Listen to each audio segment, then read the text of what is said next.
político, no a la intervención y mucho menos a intervención militar.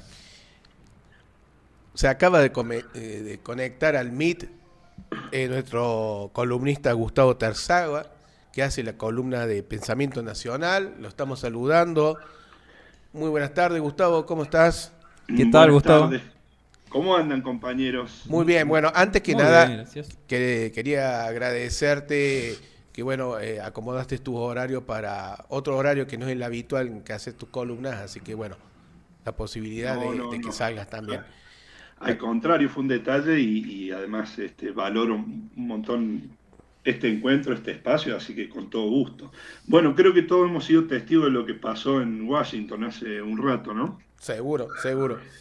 Así que, Bueno, eh, los venía escuchando, venimos con el tema de la injerencia, sí, pero vamos a intentar ensayar un humilde análisis político del emerger del cuadro o del escenario político cordobés, un poco entre el ocaso de tres impotencias políticas.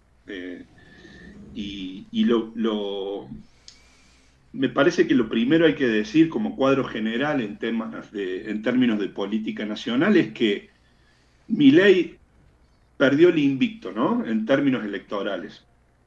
Venimos de el 7 de septiembre y con el amplio triunfo del peronismo en la provincia de Buenos Aires, de la mano de su gobernador Axel Kicillof. Bueno, no solo ese triunfo por casi 14 puntos trastocó el tablero político a escala nacional, sino que dejó completamente desnudo la fragilidad estructural del gobierno nacional y a la vez se cayó como un telón, se derrumbó el mito cuidadosamente construido de un ajuste ejemplar, una especie de ajuste patriótico aceptado a conciencia por las propias víctimas, ¿no? Bueno, eso se desmoronó, falso, esa ilusión sostenida un poco con la prédica de la austeridad redentora para salvar al país de las garras del peronismo y proyectarlo a potencia mundial dentro de 20, 30, 40 años, se desmoronó junto con la experiencia política misma de Milei y la experiencia libertaria, ¿no? Que en vez de orden y crecimiento produjo, bueno, lo que todos padecemos en términos de destrucción del tejido social, ¿no? Y a la crisis social me refiero a la pulverización de los salarios, de las jubilaciones reducidas a la miseria, el consumo detenido, miles de pymes cerrando, el desempleo consecuente, la paralización a cero de la obra pública, digamos, el desguace del Estado social y la entrega de recursos y empresas estratégicas, ¿no? Y a la crisis social eh, se agrega lo que está a la vista, ¿no? Incluso a los ojos de los propios votantes del libertarismo, de Milei, que es una política deshumanizada que privó de insumos al Garrahan, que castigó con palos y gases todos los miércoles a los jubilados y que privó de recursos mínimos a las familias con discapacidad, ¿no? Y la corrosión moral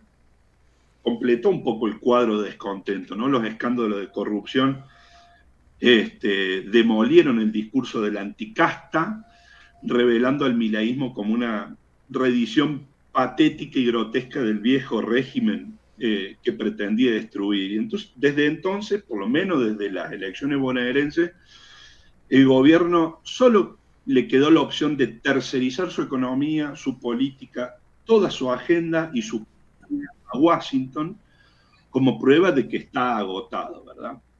Entonces, conviene en este sentido analizar al gobierno nacional desde la geopolítica, un poco lo que vimos hace un rato entre esa reunión que no fue en el Salón Oval, fue en un salón para almorzar, no sé qué plato, eh, y el anuncio del Tesoro norteamericano, ese auxilio financiero, pero también que es un gesto político de administración de las expectativas como señal de confianza para ayudar nítidamente al gobierno de Milei en el tramo previo de estas elecciones ahora del 26 de octubre, todo supeditado al resultado si es que positivo. Vale decir, Milei depende de Estados Unidos y la ayuda de Estados Unidos depende básicamente de aceptarle una derrota a Javier Milei. Y en otras palabras, o Milei gana o muere. Eso lo acaba de sentenciar Donald Trump, digamos. O sea, el anuncio de Donald Trump de condicionar abiertamente el auxilio financiero de Estados Unidos a un triunfo electoral del oficialismo acá en Argentina, bueno, como vimos, desató una reacción inmediata y nerviosa en los mercados, como prueba de una debilidad más en términos políticos que se agrega al gobierno, y la declaración que desnuda el carácter político, no económico, del supuesto rescate, bueno, deja en evidencia hasta qué punto la estabilidad del gobierno depende más de la voluntad de Washington que de la solidez de su propio programa, ¿no? ¿Vos leíste también que se equivocó Trump y que está creyendo que esta es una elección ejecutiva, que se está eligiendo presidente? Porque eso se viene diciendo, ¿no? Pero creo que no. Digamos, a alguien, un asesor de Milei, le debería acercar a un asesor de Trump, aclararle esa situación. Yo creo que no, yo creo que me parece que si no es así, lo que evidentemente analiza Trump es que sumado en realidad lo que le ponen en las carpetas sus asesores sobre la realidad política argentina, es que con el antecedente de la derrota por 14 puntos en la provincia de Buenos Aires, que es la provincia más cuantiosa, importante en términos demográficos, electorales, productivos, industriales del país, que se lleva un 40% de los electores a nivel nacional, sumarle una derrota, por más legislativa y distribución de bancas, que eso es un análisis de superficie, en el fondo está tan nacionalizada la elección y el drama nacional a 2 años de la gestión de Milei, que me parece que la suma de esas 2 elecciones vaciaría de poder y sería un poco el fin del gobierno de Milei. Básicamente, como dijimos recién, ha tercerizado la campaña, la agenda, la economía, la política electoral a Washington. Y si pierde, Trump le dijo que no serán generosos con la Argentina, vale preguntarse qué le queda a Milei al gobierno si no es enfrentarse con su propia mierda, digamos, los casos de corrupción, los vínculos con el narco, en fin. Yo creo que lo ven así en Estados Unidos, que no es un error o una confusión de confundir una elección intermedia legislativa con una ejecutiva nacional. Bueno, a la vez, en todo este cuadro, que en la superficie, como dijimos, la de octubre parece una elección parlamentaria de medio término, lo es en términos nominales, objetivos, pero en la profundidad se dirime algo mucho más decisivo, porque no se trata solamente de renovar bancas, sino de comenzar a delinear el mapa del poder político hacia el 2027, ¿verdad? Entonces, la maniobra, es evidente la maniobra del establishment, que contempla la posibilidad de que esa cita electoral, ahora en 10 días, 11 días, se convierta en una especie de plebiscito encubierto sobre la continuidad misma del gobierno. Una suerte de ensayo general de sucesión anticipada, ¿no? A ver, voy a tratar de integrar en un minuto una incorporación histórica. Digamos, desde el 1955 la obsesión constante de la Argentina oligárquica ha sido borrar el peronismo de la historia nacional. Y lo intentó con bombas, con proscripciones, con censura, con carpetazos, con tortura, con desaparición, con fusilamientos, sin lograrlo. Porque acá estamos, digamos. Pero me parece que con el tiempo esa usina ideológica de los sectores antinacionales comprendió que no hacía falta aniquilarlo el peronismo, sino domesticarlo, integrarlo a un engranaje más dócil de la democracia semicolonial, vaciarlo de contenido transformador apagar la llama revolucionaria de Evita, digamos, y convertirlo en una pieza funcional del sistema demoliberal, ¿no?, al cual asistimos en el marco de una democracia formal. Y así una parte del peronismo, desde Menem hasta Pichetto o Randazzo, dejó de ser un peligro para el establishment, me parece, y pasó a ser una garantía de su continuidad.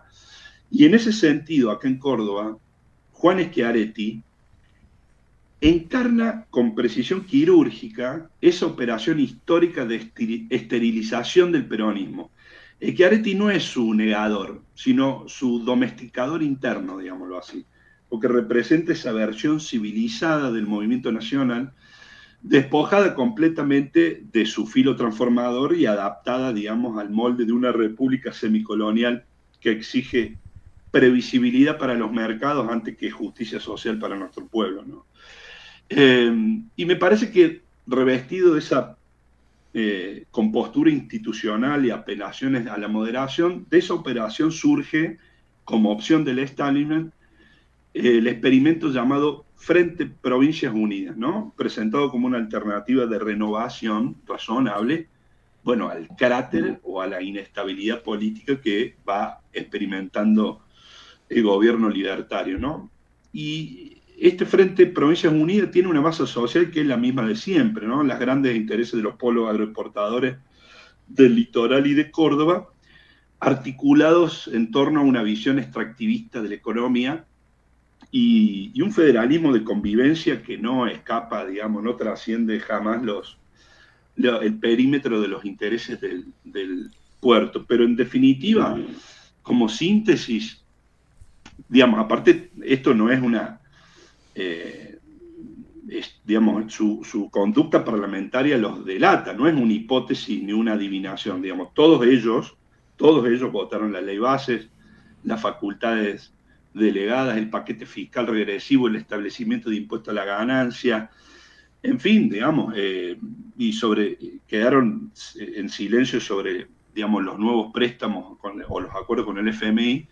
Digamos, todos estos gobernadores, Schiaretti a la cabeza, han especulado con la sangre y le dieron definitivamente la navaja al mono. Bueno, pero su programa, más allá de que se llenen la boca con la producción, digamos, es la continuidad del programa que aplicaron Martínez de Hoz, Menem, Macri y Milei, digamos. Que es te voy a hacer una salvedad, discúlpame. Sí. Hay algunos analistas que hablan de un corrimiento de la Pampa hacia la Patagonia, en el sentido de que ya no es tanto lo central el modelo agroexportador, sino el modelo extractivista en la cuestión de minerales, tierras raras y todo lo que conocemos. Entonces el respaldo de la oligarquía terrateniente tradicional hacia Provincias Unidas podría verse también frustrado cuando se ejecute y vean que no es la centralidad que tuvo en los 70. Sí, tal cual. Bueno, cada provincia, yo hablo del litoral y de Córdoba porque es la tierra fértil en términos de ese polo agroexportador, pero bueno, hay otras provincias donde la caja está determinada por los minerales, en fin. Pero en síntesis es eso, no hay nada novedoso. Me parece que ese elenco de Provincias Unidas representa un regionalismo demagógico de buenos modales, pero que preserva intactas las causas del estancamiento nacional. En ese escenario, bueno, surge Natalia de la Sota, digamos.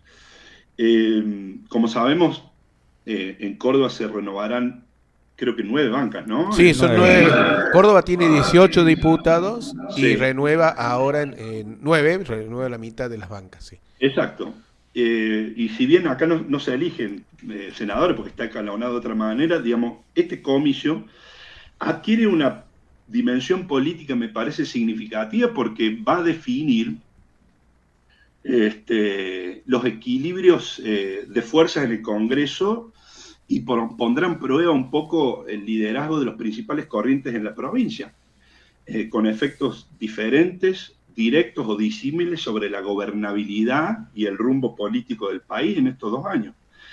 Y bueno, Natalia de la Sota, al frente del nuevo espacio Defendamos Córdoba, me parece, busca renovar, bueno, ella está de diputada, emerge de las listas de Schiaretti desde el año 2021, más allá de su trayectoria militante, digamos, desde el Consejo Deliberante, la legislatura provincial. Pero me parece que Natalia de la Sota se ubica como una tercera vía dentro del peronismo cordobés, disputando votos al kirchnerismo y al cordobesismo, digamos.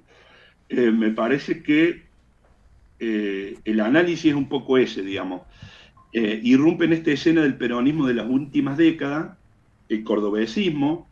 Me parece que el solo emerger de Natalia de la Sota es un elemento del agotamiento, de un pragmatismo funcional a los gobiernos liberales desde Macri a Milei, y a la vez opositor a los gobiernos nacionales, por más débiles que sean, y el kirchnerismo local, que está estancado en su verticalismo y su pérdida de rumbo histórico, me parece, ¿no? Y me parece que Natalia le puede disputar votos a ambos espacios, canalizando los márgenes de desencanto, obviamente, con la vieja estructura esqueletista, y a la vez atrayendo sectores más progresistas decepcionados con la repetición infructuosa del espacio kirchnerista en Córdoba, ¿no? Espacios que siempre hemos militado, fiscalizado y llamado al voto, desde hace 20 años, ¿no? Por lo menos yo. Pero más allá de adhesiones, expectativas o legítimas reservas que se pueden hacer sobre la figura de Natalia de la Sota, su candidatura introduce una novedad política porque rompe con dos deformaciones que empobrecieron el campo nacional en Córdoba. Como dijimos, el kirchnerismo, que terminó convertido en una estructura cerrada sobre sí misma, y allí un poco la devoción de Cristina reemplazó la práctica política, y su relato militante, más allá de nada sin Cristina o a la izquierda de Cristina está la pared, bueno, se construyó sobre la infantilización del pueblo, ¿no? Y la negación del error propio. Cada derrota fue culpa del electorado, globoludos, desagradecidos, genio del voto, de la sociedad que se derechiza, libertos, en fin. Nunca de una conducción en Córdoba que perdió contacto con las mayorías populares y que confunde infalibilidad del líder con la línea que bajan del Instituto Patria, en fin. Y esa falta de autocrítica y esa desconexión con la realidad social o del entramado político y social y cultural de nuestra provincia, bueno, explican buena parte del declive de la expresión que hemos heredado del gran Néstor Kirchner en Córdoba, ¿no? Y por otro lado, por supuesto, el cordobesismo, donde a grandes rasgos su signo de identidad es el representante político de los intereses de la Fundación Mediterránea, socio, cómplice, amigote de Macri, ahora de Milei en Buenos Aires, y opositor de utilería en Córdoba cuando las encuestas no favorecen al gobierno nacional.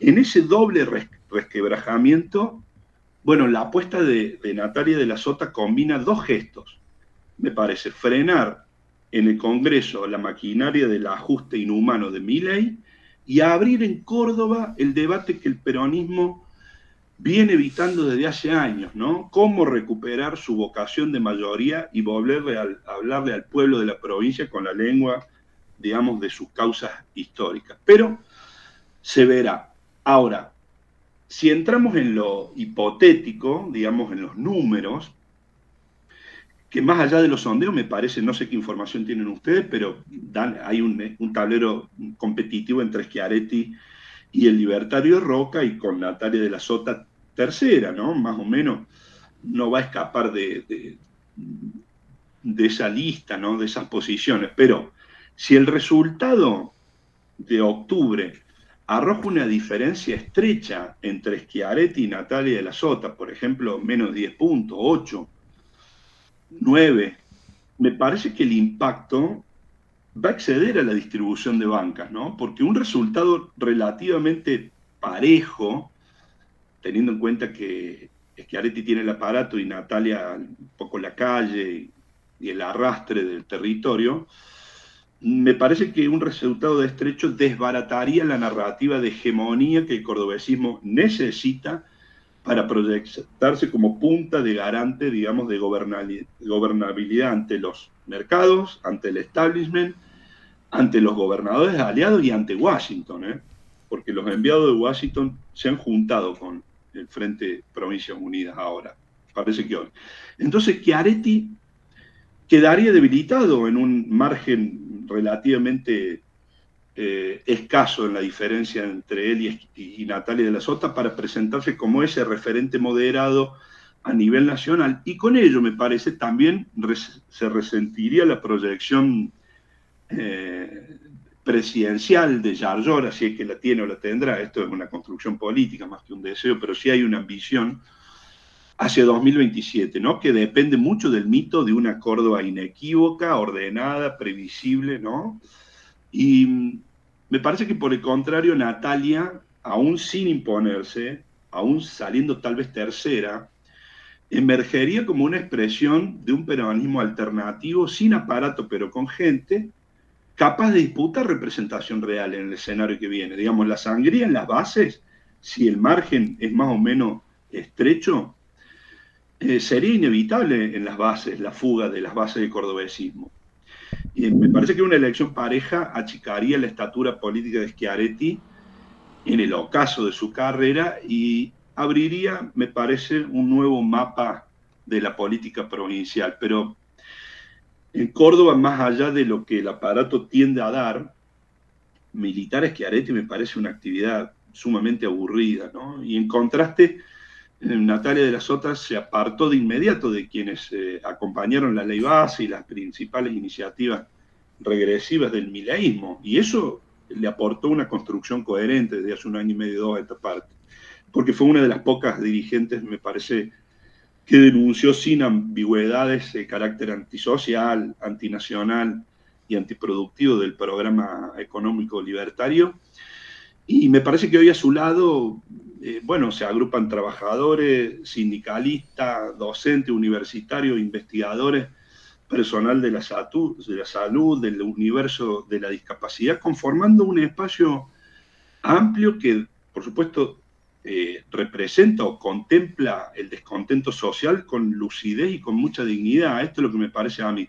Me parece que Natalia de la Sota acertó con su lectura política y en su construcción territorial, sumando a su lista, digamos, a todos los dirigentes y a todos los luchadores sociales que encarnan la resistencia popular concreta a las políticas de ajuste de Milei, ¿no? Entonces, esto me parece que es interesante analizarlo. Me parece que la figura de Natalia de la Sota irrumpe en un escenario de agotamiento político múltiple, digamos, el de un cordobesismo que desde los tiempos de Macri a Milei fue sostén dócil, digamos, de cada retroceso nacional, y el de un kirchnerismo replegado en su propio ombligo, digamos, incapaz de mirar más allá de su círculo, y el de un gobierno nacional que se desmorona bajo el peso, digamos, de un experimento sin alma, ¿no? A 2 años de gestión.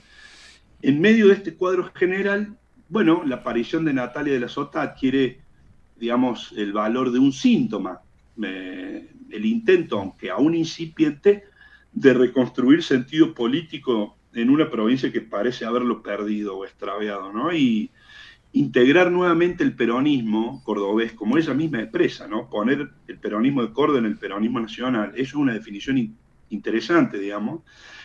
Por supuesto que es una cuestión de construcción y de destino político, pero esa integración, además de darse, permitiría, entre otras cosas, cerrar una herida estratégica, que es la de evitar que el peronismo cordobesista, digamos, siga funcionando como bisagra, digamos, electoral del liberalismo, ¿no? Cada vez que Córdoba se desentiende del proyecto nacional, esos 10 puntitos decisivos que se restan a la expresión nacional del peronismo, bueno, migran y definiendo las elecciones a favor de gobiernos antinacionales. Eso lo vimos nítidamente con el llamado público de Schiaretti a llamar a Macri en su momento, ¿no?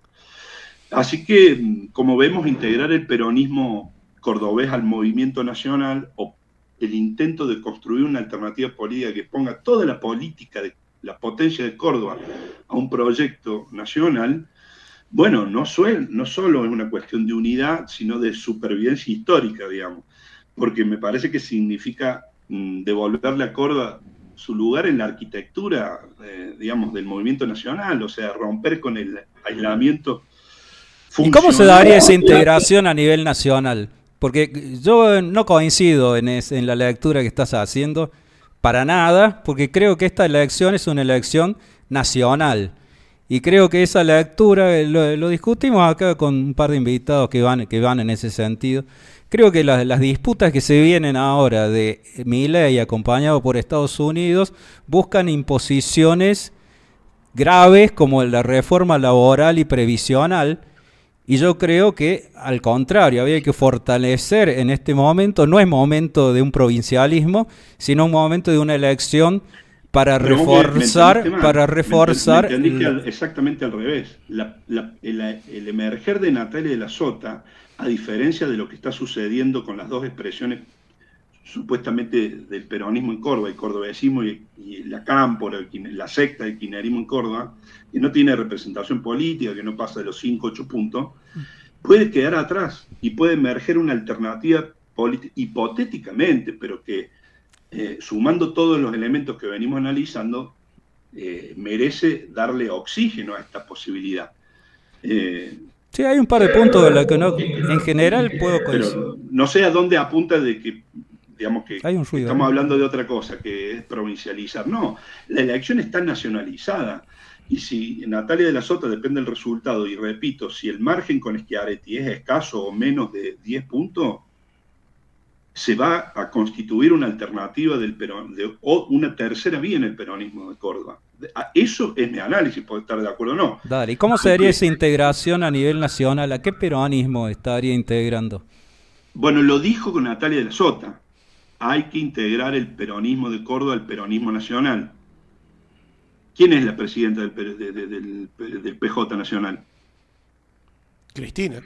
Cristina. Sí. Bueno, quién sabe, no vamos a hacer futurología, pero al momento el análisis es sobre la candidatura y las lecturas que se pueden hacer en cuanto al esquema del escenario político del peronismo cordobés.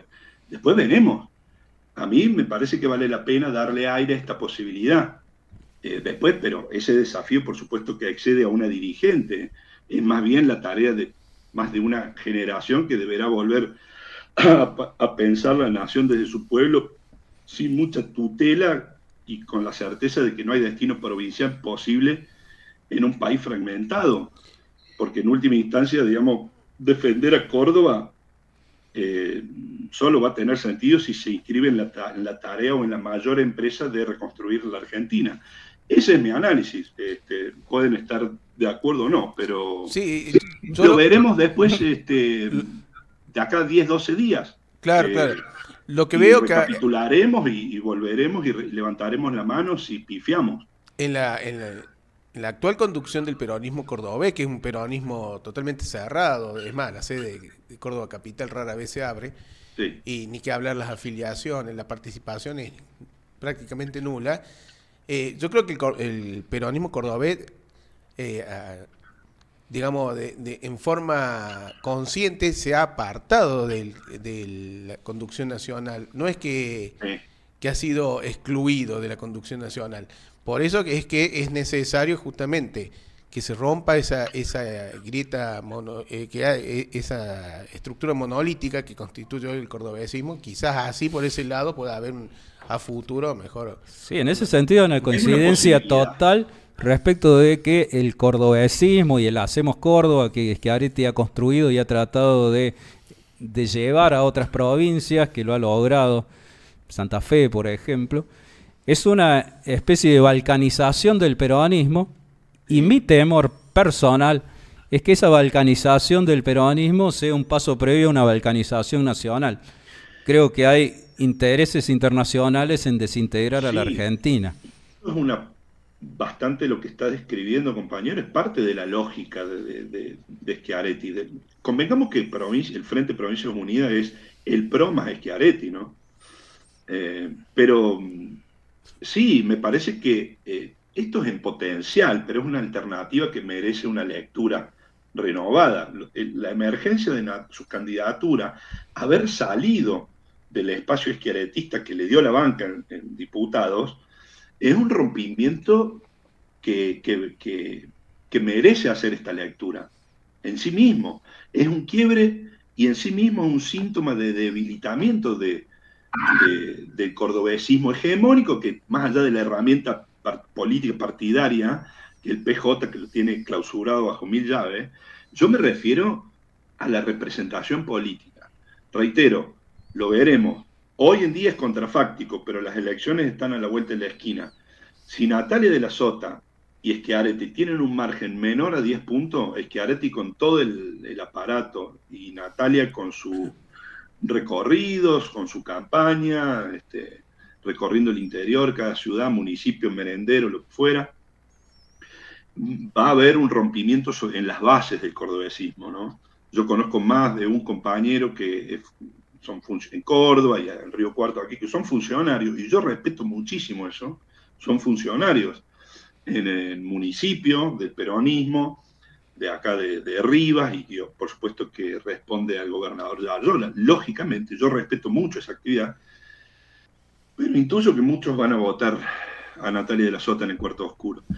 Veremos, podemos retomar la charla sobre las lecturas que se puedan hacer de esos resultados, pero me parece que se ha puesto interesante por primera vez, diría yo, en muchos años, la política del peronismo en Córdoba. Sí, respecto al cordobesismo coincido en el hecho de que han tenido una técnica de desarticular emergentes, llevándolos para el cordobesismo mediante la función pública, es decir, dándole un cargo a algún emergente en algo, ya sea por un reclamo sectorial, ya sea por un emergente de alguna organización. La forma de desarticular que ha tenido el cordobesismo es decir, la cabeza de esa le damos alguna función en el gobierno y de esa manera pasan a tener la actitud que describís, es decir, yo no puedo ir en contra o no puedo hablar en contra del cordobesismo, no puedo hablar en contra de Schiaretti o de Yarlora, y le ha sido muy efectiva esa técnica. En eso coincidimos absolutamente. Muy demagógica, ¿no? Muy demagógico, pero que les ha servido para mantener el relato de ese cordobesismo unido.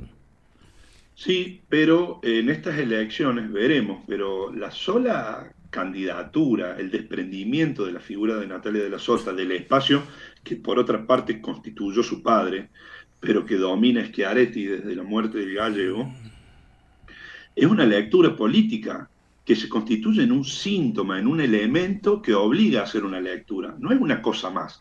Veremos cuál es la conducta política de Natalia de la Sota, por ejemplo, hacia las nacionales 2027 o sobre el escenario postlibertario. Veremos, porque uno puede legítimamente plantar una reserva, pero el desprendimiento de Natalia de la Sota me parece que obliga a una lectura en este sentido, que es un debilitamiento de la hegemonía del cordobesismo en el peronismo cordobés. Y todo está supeditado, por supuesto, a los resultados del domingo 26 de octubre, ¿no? Ahí retomaremos un poco la charla, probablemente ese martes, creo que nos toca la columna. Sí, así es, sí. Vamos a estar con el diario del lunes. Y veremos y recogeremos el guante y con toda la humildad del mundo, si pifiamos por mucho margen, seremos los primeros que pondremos la jeta para decir, bueno, no ocurrió. Pero digo, esto no es una cuestión estadística, sino de lecturas políticas en la previa y que se pueden confirmar o refutar en función del resultado del 26 de octubre. Pero me parece que estamos en hay elementos que componen fuertes indicios de que estamos en las vísperas de la constitución de un nuevo escenario político cordobés para los próximos 5, 10 y 15 años. No, eso sin lugar a dudas, pero creo que la lectura en la medida que retrocese y se debilite el cordobesismo, porque si no, no hay otro escenario que el de los últimos 20 años. Claro, sí. Eso no cabe en duda. Gustavo, te queremos agradecer mucho tu presencia en TED Ceilán, por tu columna, tus ideas, tu aporte. Así que bueno, nos vamos a estar reencontrando dentro de 2 semanas ya con la elección La elección consumada. consumada. Bueno, Exacto. ahí veremos y masticaremos más un poco lo que dejó la elección en la provincia, a nivel nacional, en fin. Así que el agradecido soy yo y si Dios quiere nos vemos en 15 días, compañeros. Que Nos anden muy bien. vemos. Chau, chau. Muchas gracias. Abrazo. Bueno, y ya nos despedimos Está bien. también de nuestra gente. Ya nos pasamos Pasamos unos minutitos, 4 pero bueno. minutos de